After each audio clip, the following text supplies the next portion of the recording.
Hello, everyone, and welcome to this special feature on NDTV. I am Preeti Dahiya, and I am in conversation with Acharya Prashant, one of world's most followed spiritual teacher, a philosopher, a guide, and someone who's established himself as a voice on contemporary social issues. He speaks with authority, clarity, and also at the same time puts things in spiritual and wherever necessary psychosocial context as well. Thank you, Acharya ji, for taking out time and talking to us. I'm glad. Acharya ji, why I have started with the contemporary social issues is because I want to, first of all, talk to you about the recent incident that we've seen in the National Capital Region of a young girl dying of burn injuries. Now, one side claims this was a dowry death. The other says that this was a suicide. Whatever the case may be, one life is lost in a very unfortunate circumstances. In today's India, 2025, reports like this, how should one see it? What is the context of a dowry death when this practice itself was banned more than 6 decades ago and still society falls in the trap of it? The context, very basically, is of lovelessness. When relationships, due to some reason, are founded not on clarity and love, and rather on greed or physical instincts or traditional inertia, then this is what will happen. You see, we are raising this issue here right now because of a very apparently violent act that has happened and keeps happening. We know the number of dowry deaths that happen in India. The Crime Records Bureau stats are available to all of us. When those things happen, then we take note. But the fact is that there is always violence, and that is buried beneath silence. So we don't come to see of it. Mm-hmm. And that happens because people are coming together on very flimsy reasons, and that will lead to violence.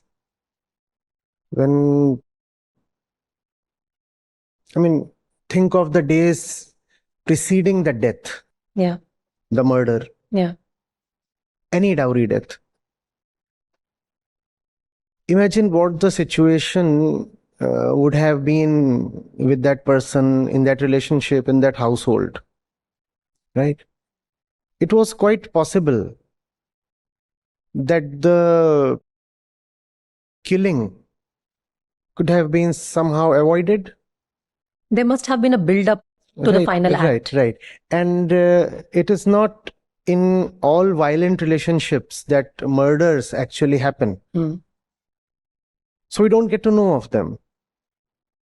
But even if there is no murder, no media, no outrage, the fact remains that most relationships are very loveless and therefore necessarily violent. As a society, do we value clarity and freedom? When you have clarity, you know who you are, and therefore who must you relate to. And when you have freedom, then you can proceed as per your clarity. Do we value these things, freedom and clarity, or do we value accumulation, money, tradition, blind following? Adjustment? Yes, adjustment. Yeah. Because there is a certain way most people are living. And we are expected to follow that. When the blood becomes unavoidable, we are forced to look at it, then we say, well, something bad has happened. And if you see, In that we save our skin.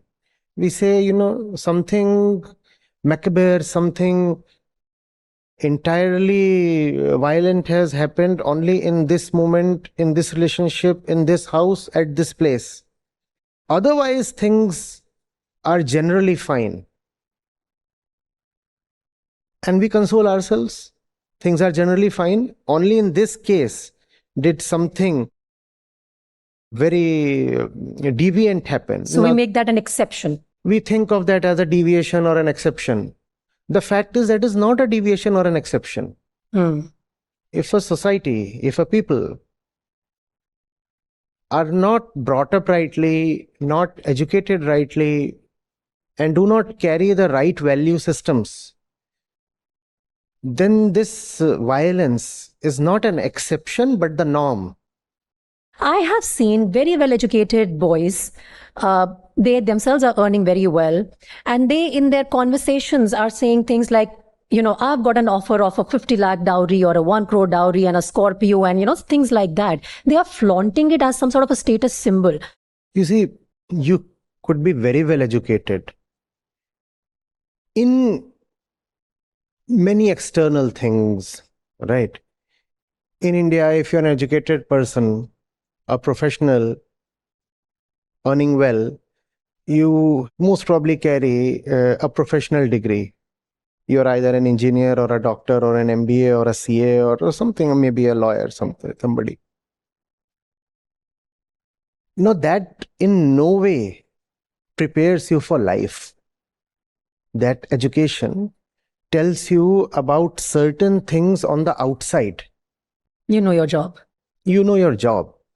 But do you know yourself? Do you know what it means to live? In fact, why do people get into institutions offering professional courses? They get into those institutions just to have a good career and have good money. That does not change who they are. Even at the moment of admission into a professional course, one is already greedy. Yeah. One is already ignorant. One is already going to use the institution as a stepping stone. Something that would build up his CV. In marriage market also. And that CV carries weight in the marriage market also. Even when the fellow is standing at the admissions office, he's actually thinking of the placement office. You see how that relates to dowry? Now I carry this degree, kindly offer me placement. Now I carry this degree, I'll command a higher dowry. Much the same center, much the same inner thing. So essentially, it's like, adding accessories to your costume. Very well put. But the body remains the same. The mind remains the same. Exactly the same. You have also written a very interesting article in one of the leading dailies, The Pioneer. And I was going through that article. You call this a trap for both genders. Yeah. Can we expand that on that a bit further? Women, you say, of course, continue to endure the harshest consequences. How is the other gender? For a male, is it a trap? You see, in many ways. First of all, if you see the labor participation rate of women has been surprisingly declining in India over the last few decades. And the demand for dowry becomes amplified when the woman is not working.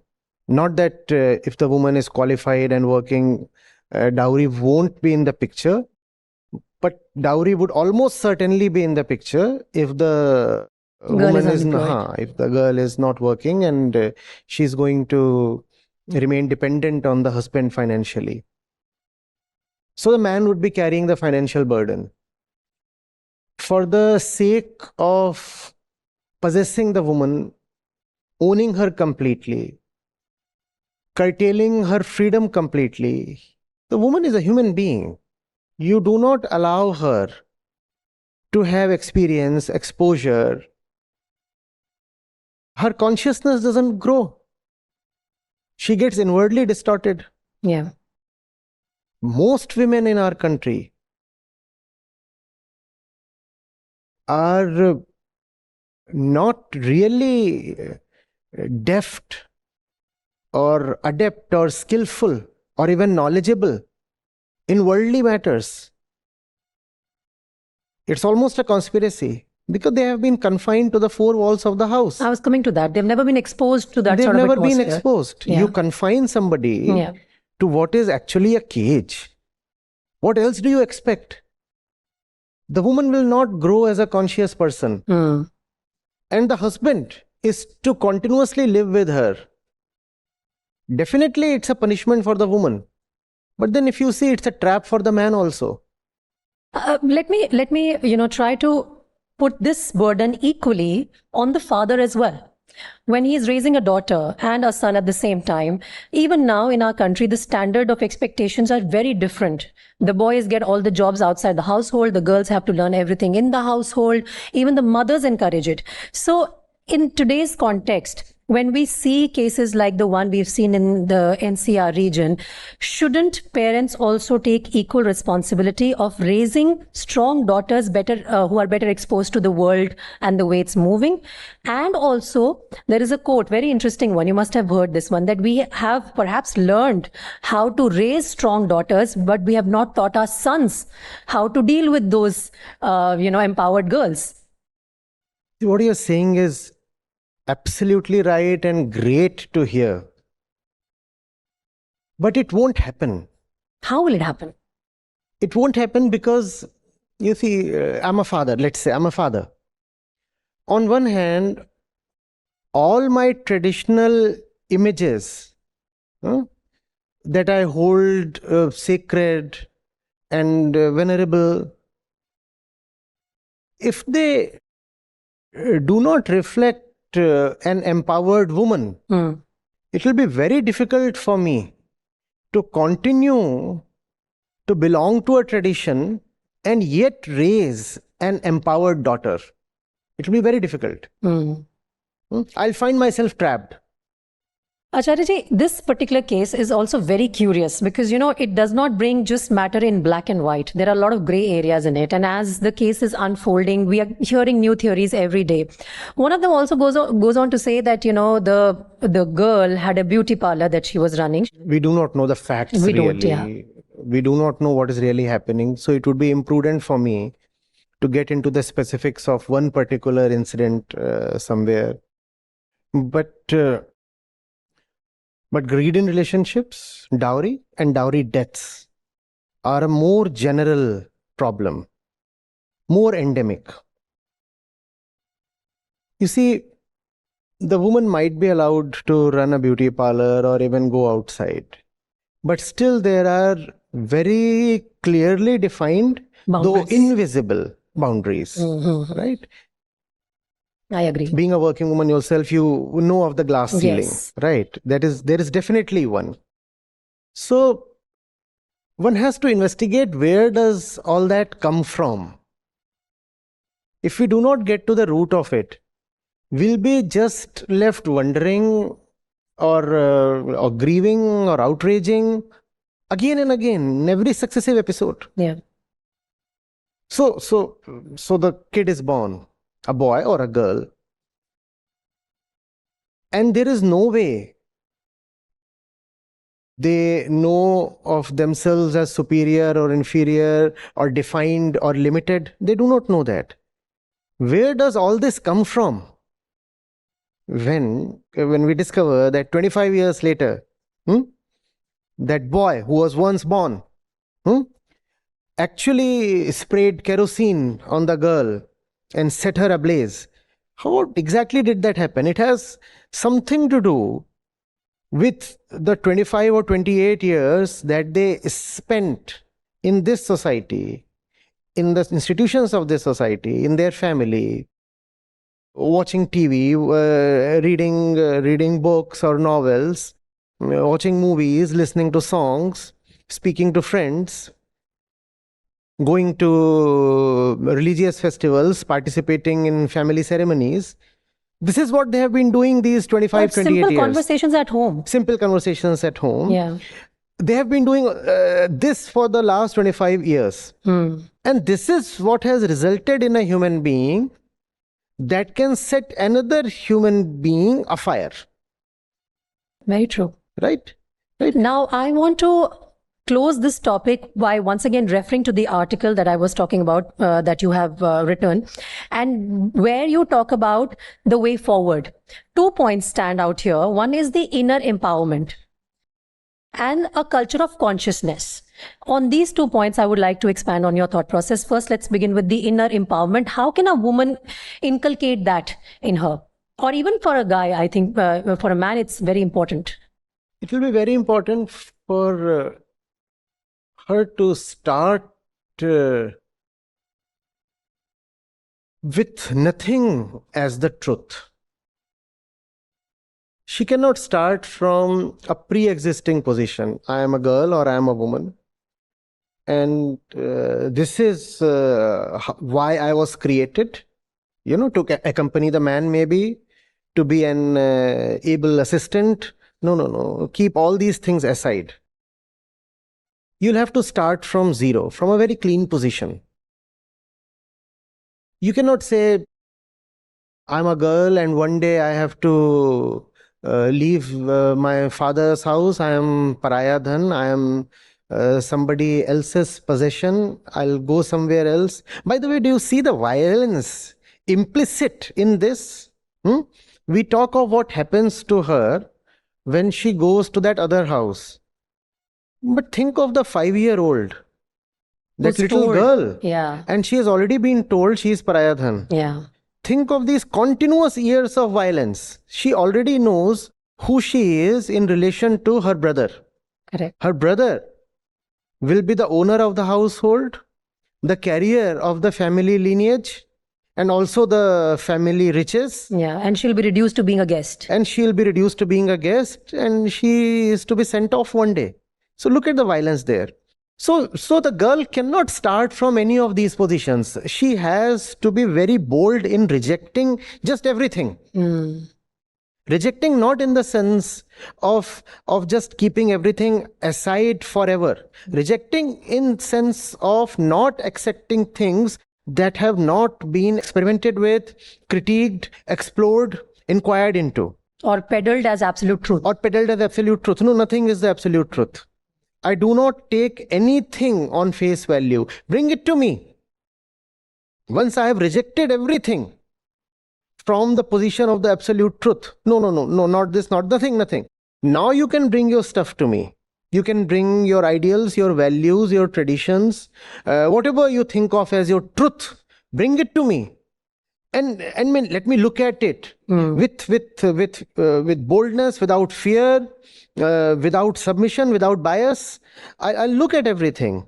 And then if I find some merit in it, maybe I'll say yes. But I cannot say something is divinely ordained and I have to live by it. That is the first step. And what annoys me or pains me is that even so-called educated or empowered women, they are carriers of a lot of things that they have inherited from the past. The problem does not lie so much in carrying those things, it lies in carrying those things without questioning. Without questioning. So you might be empowered in one sense. You might be a high society woman earning well for yourself. In fact, even earning more than your husband. Or maybe you didn't ever marry and you tout that as a symbol of your emancipation. And all that is great for you. Fine, wonderful. But still, if you look into your mind as a woman, you find you are carrying many other things that you never went into. A lot of isms, maybe a lot of superstition, maybe a lot of racial pride, maybe a lot of religious bias. And do you see how all these things are linked to each other? It's a debate. Ignorance versus clarity. And everything that boosts your ignorance will subject you to violence. Even if the element that contributes to your ignorance does not look directly related to any kind of violence, but it's a law. Ignorance will definitely breed violence. A superstitious person, for example, is much more likely to be violent.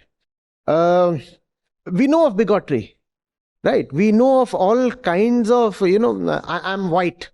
I'm white. Certain sense of superiority. Superiority or even inferiority. You see, I belong to a certain caste that is not looked at with respect. Even this will breed violence. Because you have accepted something without questioning it. Very well put, Acharya-ji. But like you said, the unfortunate truth is that these cases will not stop unless there is a inner liberation of your own consciousness, and you know that you as an individual stand for this, and therefore this, what has been encouraged over decades, is not something right. On that note, thank you so much for, like always, putting things in perspective. And we hope to have many more such sessions with you and dive into more deeper topics. Thank you. Thank you. Most welcome.